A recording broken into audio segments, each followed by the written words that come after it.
குரு பிரம்மா, குரு விஷ்ணு, குருதேவோ மகேஸ்வரக, குரு சாட்சாத் பரபிரம்மா, தஸ்மை ஸ்ரீ குருவே நமக. என் அன்பு ஸ்பிரிச்சுவல் டாக் தமிழ் நேயர்கள் அனைவருக்கும் என் அன்பு வணக்கங்கள். 2026 பராபவ தமிழ் புத்தாண்டு வாழ்த்துக்கள். வாழ்க வளமுடன். All the best. ஆயுள், ஆரோக்கியம், ஐஸ்வர்யம், மன நிம்மதி, சந்தோஷம் எல்லாம் உங்கள் குடும்பத்தில் சந்தோஷமாக வாழணும் அப்படிங்கிறது என்னுடைய சின்ன கோரிக்கை. 12 ராசிகளுக்கு எப்படி இருக்கும் இந்த தமிழ் வருஷம் அப்படின்னு பார்க்கலாம்.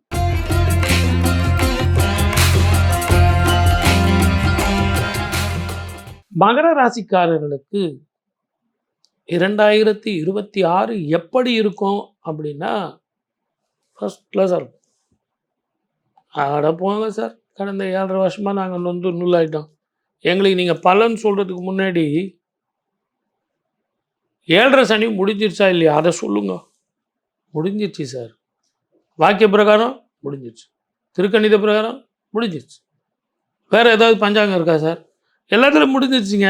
திருநள்ளாறுலேயே கொண்டாடிட்டாங்க. நீங்கள் ஏன் கவலைப்படுறீங்க? முதல்ல வேலை வாய்ப்பு, நல்ல உத்தியோகம், ரெக்கக்னிஷன், ப்ரமோஷன், ஊர் மாற்றம், இடமாற்றம், தொழில் மாற்றம், வருமான மாற்றம், மேலதிகாரிகள் அரவணைச்சு போகிறது சூப்பராக இருக்கும். வீடு வாங்கட்டுமா சார்? நான் மறுபடியும் சொல்கிறேன், உங்களை நம்பி நான் வீடு வாங்குகிறேன், அப்புறம் இஎம்ஐ கட்ட முடியாமல் போயிட போகுது. அதெல்லாம் கட்டலாம், நல்லாயிருக்கும். கோல்டன் பீரியட், புதிய வாழ்க்கை, புதிய பயணம். நீங்கள் தான் இந்த 7.5 வருஷத்தில் தயாராகிட்டீங்களா சார்? கல்யாணம் நடக்குமா? குழந்தை பாக்கியம் கிடைக்குமா? நல்லபடியாக எனக்கு எதிர்காலத்தில் வாழ்க்கை அமையுமா? ஃபஸ்ட் கிளாஸ் சுப விஷயங்கள் நிறைய நடக்கும். இது எல்லாமே உங்களுக்கு நடக்கும் சார். ஆனால் 12 ராசிக்கு இல்லாத ஒரு விஷயம் நான் உங்களுக்கு சொல்ல போகிறேன். 12 வருஷத்துக்கு ஒரு முறை உச்சம் பெற்ற குரு உங்கள் வீட்டை பார்க்க போகிறார்.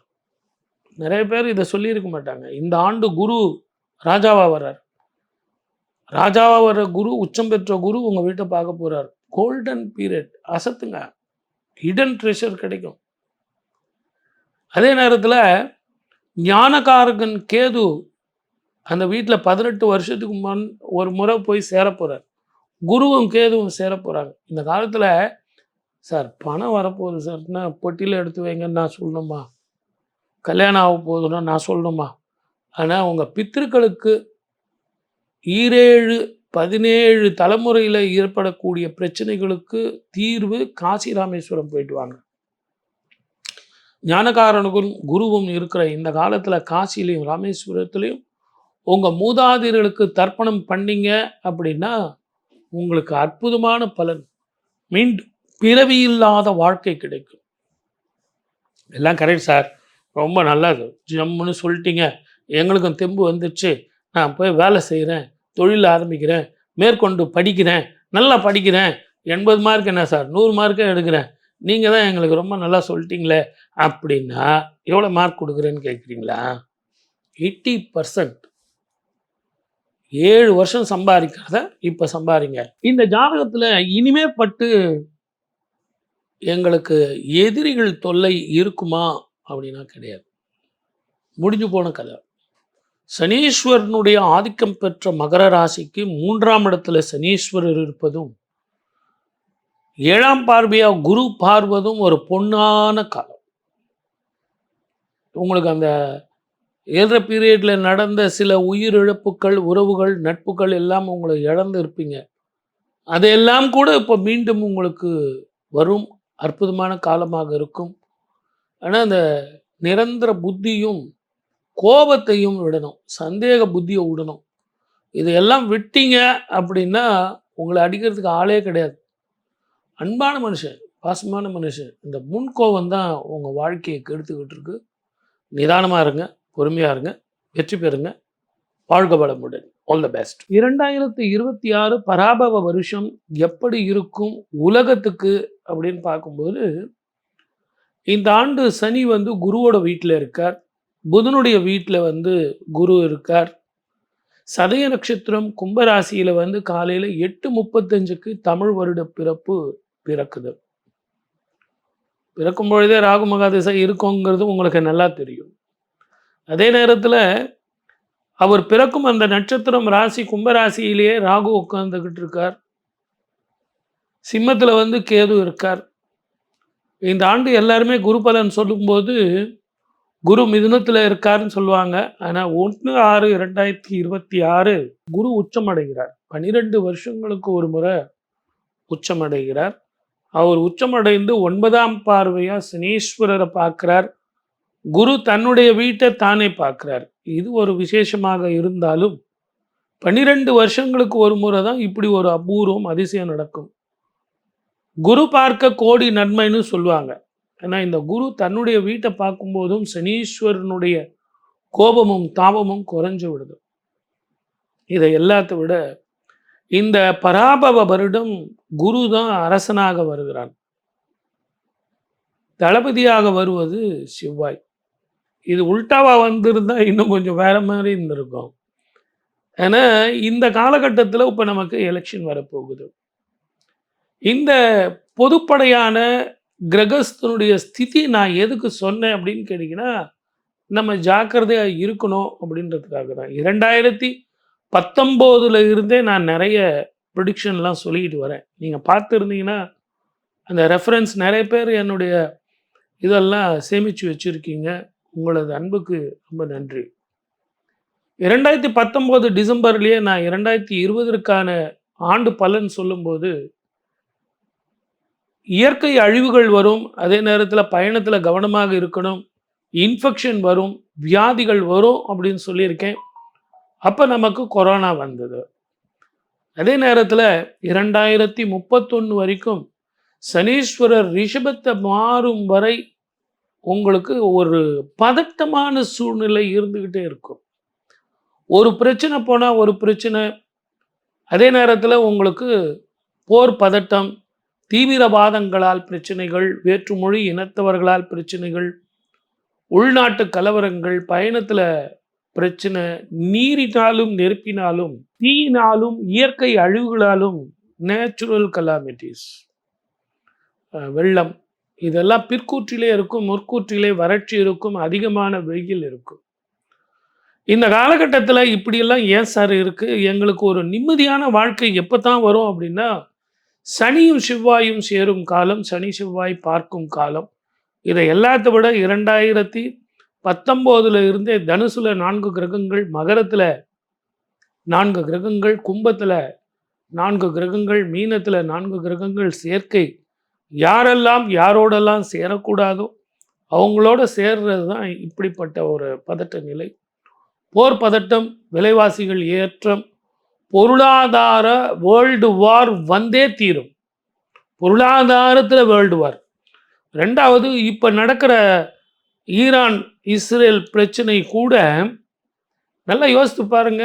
பொருளாதாரத்தினுடைய பாதிப்பு, தங்கம் விலை ஏற்றம், வெள்ளி விலை ஏற்றம், அதே மாதிரி ஷேர் மார்க்கெட் வந்து டவுன். ஆனால் இந்த குண்டெல்லாம் போடுறாங்க இல்லையா, இந்த குண்டெல்லாம் போட்ட பிறகு அதனுடைய தாக்கம் உங்களுக்கு வேற மாதிரி இருக்கும். உடல் ஆரோக்கியத்தை பாதிக்கும். ஸ்கின் சம்பந்தமான பிரச்சனைகள், வயிறு, நரம்பு சம்பந்தமான பிரச்சனைகள், போர் பதட்டம் ஒரு பக்கம் நமக்கு வைப்ரேஷனை கொடுத்ததுன்னா, போர் முடிஞ்ச பிறகு மருத்துவ செலவுகளுக்கான பிரச்சனைகள் கொடுக்கும். உலகமெங்கும் அந்த இன்ஃபெக்ஷன் இருக்கும். மொத்தத்தில் 2026 பராபவ வருஷம் கொஞ்சம் கவனமாக இருந்தால் மழை போல வர்ற பிரச்சனைகள் இந்தியாவுக்கு எதுவும் வராது. தமிழ்நாட்டை பொறுத்த வரைக்கும் எலெக்ஷன் வந்து ஏப்ரல் மாதம் 23ஆம் தேதி அமையிறதும், மே மாதம் 4ஆம் தேதி அக்னி நட்சத்திரம் ஆரம்பிக்கும் காலத்தில் முடிவுகள் வர்றதும் புதிய முகம்தான் முதலமைச்சராக வருவார். நீங்கள் நினைக்கிற சினிமா நடிகர் அல்ல. என்னுடைய கால்குலேஷனை பொறுத்த வரைக்கும் நான் எந்த கட்சியும் சேராதவன். நான் யாருக்கும் சொல்ல வேண்டிய அவசியம் இல்லை. அவங்கவுங்க உழைக்கிறாங்க, அவங்கவுங்க ஜெயிக்கிறாங்க. என்னுடைய கணிப்பில் சினிமாவினுடைய யுகம் அரசியலில் முடிஞ்சிருச்சு அப்படின்னு நான் நினைக்கிறேன்.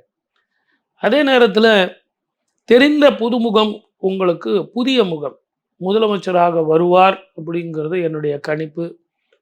மக்களாட்சி தான் அமையும். மக்கள் யாரெல்லாம் விரும்புகிறார்களோ இப்பெல்லாம் மௌன புரட்சி, மௌனியாக இருக்காங்க. சார் நீங்கள் யாருக்கு சார் ஓட்டு போட போகிறீங்க அப்படின்னா ஒருத்தனும் சொல்ல மாட்டேங்கிறான். கருத்து கணிப்பு முன்னாடிலாம் எடுத்து ரொம்ப தெளிவாக சொல்லுவாங்க. ஆனால் இப்போ மக்கள் எல்லாம் அப்படியே இரும்பு மாதிரி கெட்டி கெட்டி போய்விட்டார்கள். இந்த தேர்தலுக்கு பழகி போயிட்டாங்க. ஏன்னா 1950 இருந்தே தேர்தல் வந்து வந்து வந்து இதையெல்லாம் பார்த்துட்டாங்க. ஓப்பனாக பேசி என்ன சார் ஆக போகுது? நேராக போயிட்டு நமக்கு யாரை பிடிக்குதோ அவங்களுக்கு ஓட்டு போட்டு வந்துடலாம். வெளியே வந்து யார் கேட்டாலும் உங்களுக்கு தான் நான் ஓட்டு போட்டேங்க அப்படின்னு சொன்னால் அந்த கருத்து கணிப்பு சரி வருமா? அதே மாதிரி தான் ஜோதிடத்தில் யார் வருவாங்கங்கிறது தெளிவாக சொல்லலாம். ஆனால் எல்லா கட்சிக்காரர்களும் கூட்டணி அமைச்சுக்கிட்டு எவ்வளவு கஷ்டப்பட்டு 234 தொகுதியில் இந்த உச்சம் பெற்ற வெயிலில் வந்து அக்னி நட்சத்திரத்தில் தன்னுடைய வேர்வையெல்லாம் சிந்தி உழைத்து மக்கள் ஓட்டை வந்து கேட்குறாங்க. இதை நாம் 2 பேரும் உக்காந்துக்கிட்டு ஏசி ரூமில் உக்காந்துட்டு இவங்க தான் வருவாங்க அவங்க தான் வருவாங்கன்னா அது நல்லா இருக்குமா? ஆகவே பொறுத்திருங்கள், மக்களாட்சி மலரும். மே 4ஆம் தேதி வரை எது எப்படி இருந்தாலும் வாழ்க்கை சந்தோஷமாக இருக்கணும். வாழ்க வளமுடன். All the best. 12 ராசிக்காரர்களுக்கு பலன்களும் பரிகாரங்களும் சொல்லியிருக்கேன். அந்தந்த ராசிக்கு உண்டான பலன்கள் 100க்கு எவ்வளோ மார்க் சார் எடுக்கலாம் அப்படிங்கிறதும் ஒரு இன்ஸ்டன்ட் ஃபுட்டு மாதிரி உங்களுக்கு கொடுத்துருக்கேன். சார் ஜோதிடங்கிறது என்ன சார்? நல்ல ஞாபகம் வச்சுங்க. என்னதான் கிரகங்கள் நமக்கு பிரச்சனையாக இருந்தாலும் எந்த கட்டத்தில் நம்ம தப்பிக்கலாம்? 12 கட்டத்தில் எந்த கட்டம் எனக்கு லாபம் தரும், மன நிம்மதியை தரும், வெற்றி தரும் அப்படிங்கிறது தான் கணக்கு. ஆகவே தயவு செஞ்சு மன சஞ்சலம் வேண்டாம். எல்லோரும் எல்லாம் பெறணும். அதை தவிர வேற ஒன்றறியேன் பராபரமே அப்படிங்கிறது தான் இந்த நிகழ்ச்சியினுடைய முடிவு. ஆகவே 12 ராசிக்காரர்களும் இந்த பலன்களை கேட்டு பரிகாரங்களை செஞ்சு எது எப்படி இருந்தாலும் என் தாய்க்கன்றோ தினம் தினம் என் கவலை, எனக்கு என்ன சார் கடவுள் இருக்கும்போது அப்படின்னு சொல்லிட்டு உங்கள் ஜாதகத்துக்கு கிரக நிலைகள் எப்படி இருக்குன்னு ஜோதிடர்கிட்ட போய் கேட்கணும். இதெல்லாம் பொது பலன், ஒரு இன்ஸ்டன்ட் ஃபுட்டு. ஆகவே உங்கள் ஜாதகத்தை ரெஃபர் பண்ணிங்கன்னு சொல்லி வாய்ப்பளித்த அத்தனை நல்ல உள்ளங்களுக்கும் நன்றி, வணக்கம். சர்வே ஜனா சுகினோ பவந்து.